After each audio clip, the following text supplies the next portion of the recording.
So good morning. Morning. Good morning. Welcome to a brand new day. Welcome to a brand new start. My name is Rene. My pronouns are he, him, his.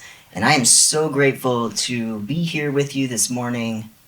And I want to recognize the privilege I get to have in this day and age to be able to sit in meditation, to reflect with you this morning, and hopefully inspire your thinking and encourage your heart. So, thinking is important, isn't it? I mean, Rene Descartes said, I think, therefore I am, right? The description of consciousness used to describe some sort of presence within us that we speak into the world with the words, I am. We use it all the time colloquially, don't we? I am this or I am that. I know who I am because you are. Many times we can see our differences and know when we are not like someone. I don't know what it is to be like you. Heck, I don't even know y'all. So, in some ways, it is harder to have compassion for people you don't know.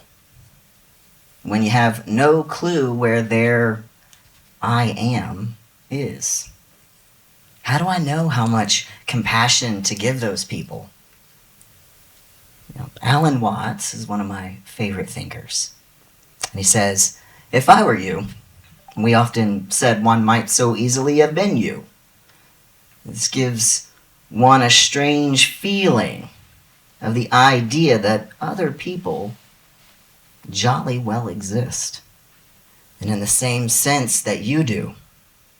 Everybody's name is I. That's what you call yourself. So there will always be I's in the world.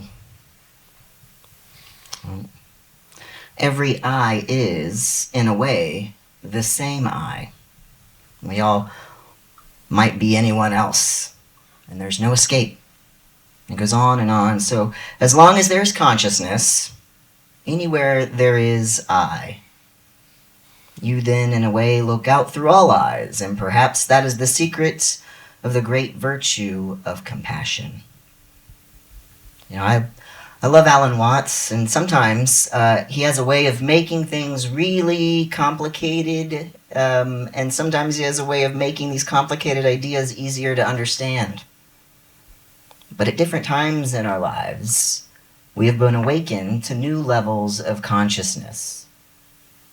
Usually this happens over time, and we can't quite put a finger on when exactly we grew so much. But sometimes, just sometimes, you have these moments where you recognize yourself in someone else. And in that moment, the seeds of compassion are planted.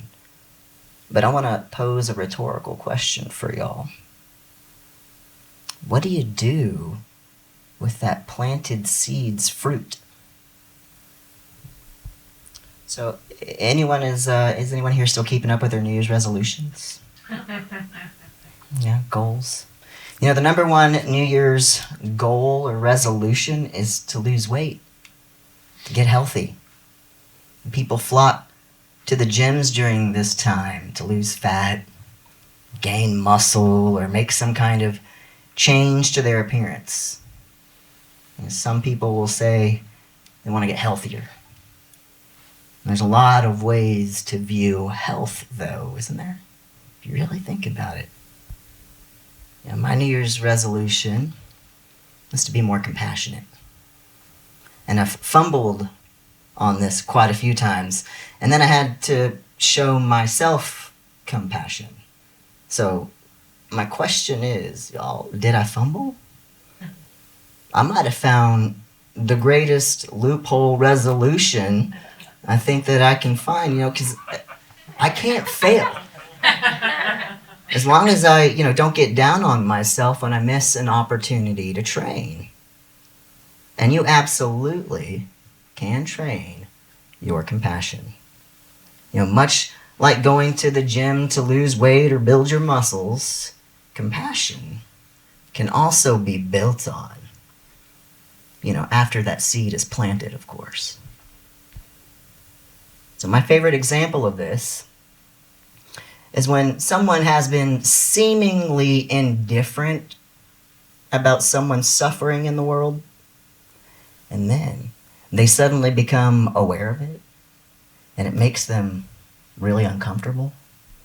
So uncomfortable that they decide to do something about it, and they learn, and they start sharing, and they start growing in their knowledge. Then they get tired. They call it burnout. They call it compassion fatigue. And it's Sisyphean in nature. And these people, they might try to give themselves all the compassion that they need, and they're just tired. Well, yeah. Did you know that in order for your muscles to grow, they require rest? In fact, you need more rest when you're working out if you really want to see the effects of all the hard work that you're putting in at the gym. And there's something even called active recovery. And that's a period when you might be working out your muscles and then you stop and maybe you just hold that squat. And you're not really working that muscle, but you know what you are doing? You are engaging in your own discomfort. So I facilitated a meditation group for the last 6 years. And I mostly have a daily practice, and I love it. But I also know that it is not for everyone. In fact, in a recent study, 67% of the men surveyed said they would rather receive an electric shock than sit quietly and think. Likely, this is because the discomfort of an electric shock is less than the discomfort of sitting with their own thoughts. So how then can we expect others to sit in their own discomfort? But also, how can you find a sense of comfort while you are experiencing your own discomfort? So, I used to take a lot of aerobics classes. And one of the things I liked about these classes is that the instructor would say at the very beginning, if you mess up, that's okay, just keep on moving.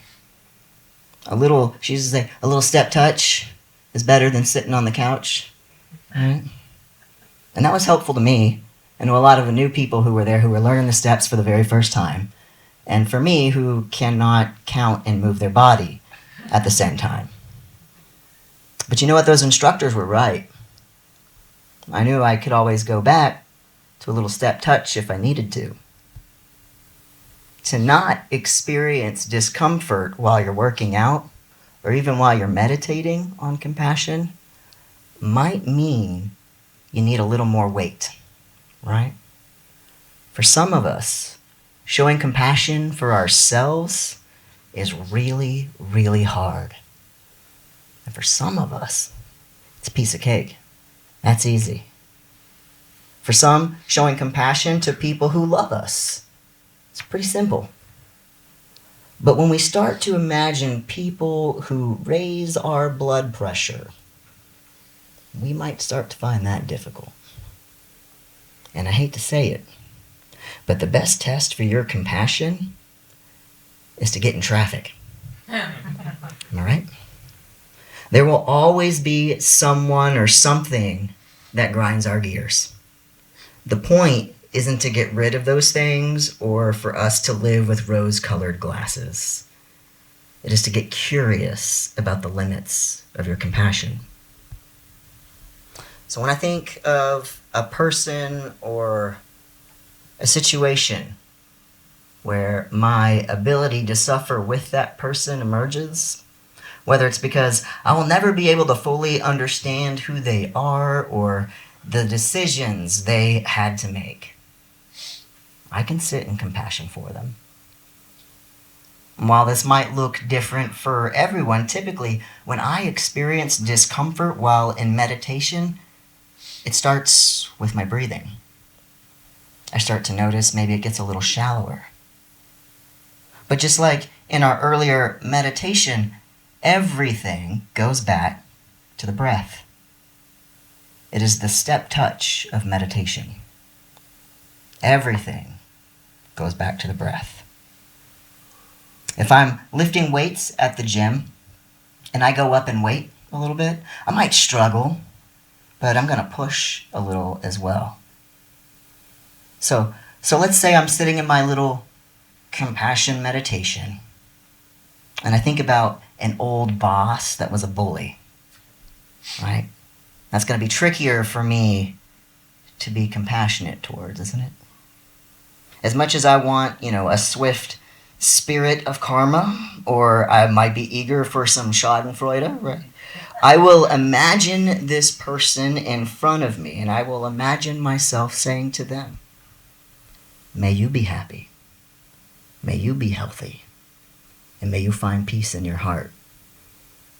And I'll repeat it until my breath has stopped being shallow and it becomes deep. May you be happy, may you be healthy, and may you find peace in your heart. And check in with myself. How's my breathing? And should I repeat? The thing is about this is it is also my workout. But do I really want to exhaust myself so that I hate this practice? As a kid, I played basketball. And one time I was late to practice. And my coach decided that I was going to do lunges throughout the entire practice, just back and forth across the court. And I hate lunges now. I hate them so much. And the reason I hate them isn't because, I was late. It was because I was so sore the next day, I could barely walk. So when I'm sitting in my compassion meditation, I'm not going to go so far so that I'm sore the next day, right? So we have to know compassion is a practice. It's about building up your limits. And there may be people who have really hurt you, right? So you're not ready to exercise with them yet, y'all. And that's okay. I wouldn't walk into a gym and grab every weight off the rack and put it on the bar and attempt to lift it either. It takes time. We got to build those things up. But why is this important? Why would anyone put themselves through this? Is anyone ever really even healed from this? Pema Chodron of a Buddhist reflection says, compassion is not a relationship between the healer and the wounded. It's a relationship between equals. Only when we know our own darkness well can we be present with the darkness of others. Compassion becomes real when we recognize our own shared humanity. When I know I am because you are. When the divinity within me recognizes the divinity within you. The great shalom, namaste, the golden rule, and the means by which we might be able to be in traffic. And instead of calling that guy a jerk who cut you off, you might say, may you be happy, may you be healthy, may you find peace in your heart. Or at the very least, right, may the jerk within me recognize the jerk within you. Friends, working out is hard. Having compassion for jerks is hard. Sitting quietly and thinking sounds like it can be really hard for some big part of our population. So as you practice, as you try, be compassionate with yourselves and be gentle. Amen.